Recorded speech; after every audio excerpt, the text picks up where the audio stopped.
The Little Poso. Yan, dito po tayo mga kapal sa ating binili na poso sa Shopee, sa Lazada. Testing natin, hulog na natin ito. Oy.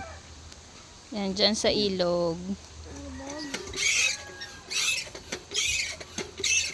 Pipi, dito ka, baka mabasa ka, anak. Nakaano na ba yung hose? Yan, susuman Ay, na. kailangan natin maglagay ng tubig konti.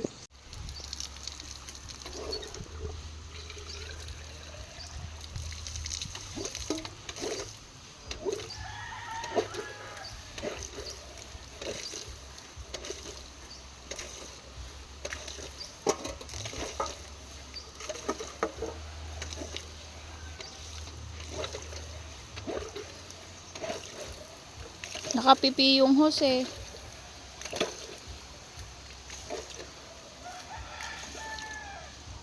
Taas mo. Diyan sa taas banda. Yan.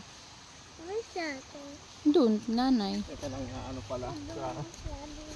Nakakahingit ng Buhangin.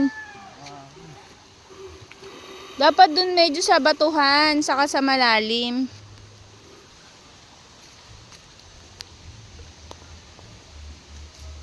Ay, nagkabato. Nagkabato dito. Okay lang yan.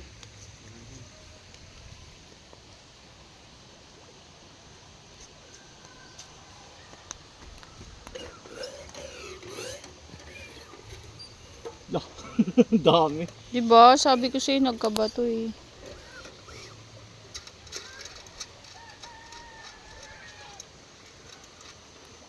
Kaya siguro nahihirapan siya, no? Tingin ko. Paano yan? Ayun. Ugasan mo doon. Ayan.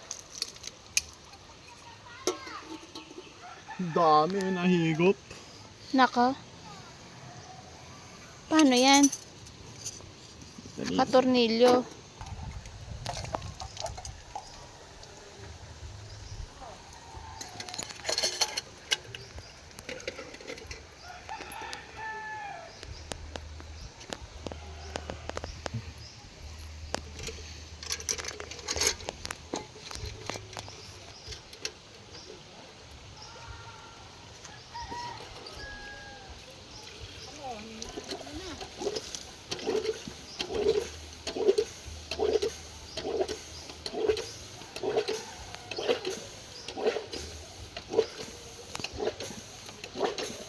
Nakahigop lang yung bato kanina.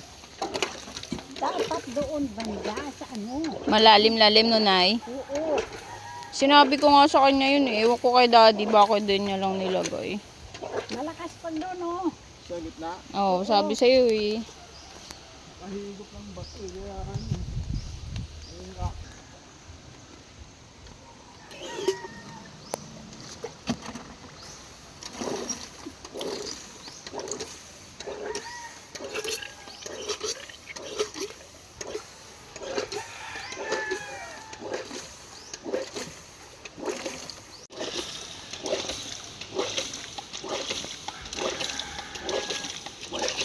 Yan, makakakuha na ng tubig.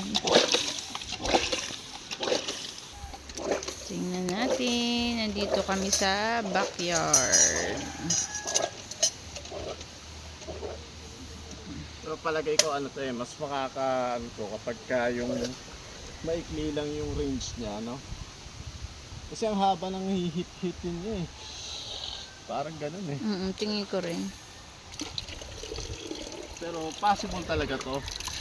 Ngayon, kung medyo napapagod na, electric pump pwede rin. Pero dito tayo. Oo. Manual lang.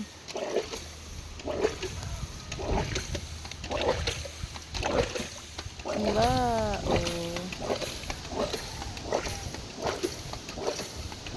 Ultimate exercise. Yeah. Pwede na, puno na. Kasi pag apaw na apaw, tatapon yan pag binuhat.